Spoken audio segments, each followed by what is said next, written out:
आज आहे राखी पौर्णिमा. सर्वात आधी तुम्हा सर्वांना राखी पौर्णिमेच्या शुभेच्छा. दुपारचा वेळ आहे आणि इथे मी स्वयंपाकाला लागली, कारण स्वयंपाक करता करता सायंकाळ होणारच आहे. निवांशसुद्धा अधामधात येऊन माझं थोडंसं काम वाढवत असतो, ट्रायपॉड पाडणं किंवा आणखी काही कामं. तर गोडमध्ये मी बनवत आहे कस्टर्ड शाही तुकडा. याआधीसुद्धा डिटेलमध्ये रेसिपी शेअर केलेली आहे. आणि भाजीमध्ये आहे पालक पनीर. भाजी रेडी झाली होती, त्यानंतर मस्त असा लाल मिरचीचा तडका दिलेला आहे आणि छोटीशी प्लेट जी आहे मी डेकोरेट करून घेतली. आज मी कुठलंही डेकोरेशन केलेलं नाही, कारण मागच्या वर्षी केलं होतं जेव्हा पिल्लू जागेवर राहत होता, पण आता तो कुठलीही वस्तू जागेवर ठेवत नाही, त्यामुळे डेकोरेशन वगैरे काही नाही. साधं औक्षवण आणि राखी बांधून घेणार.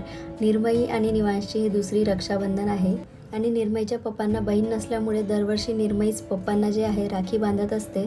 तर इथे आमचं औक्षवण आणि राखी बांधून झालेलं आहे आणि त्यानंतर मस्त आम्ही जेवण केलं. आजचा मिनी ब्लॉग इथेच संपवते. भेटूया पुढच्या ब्लॉगमध्ये. तोपर्यंत बाय.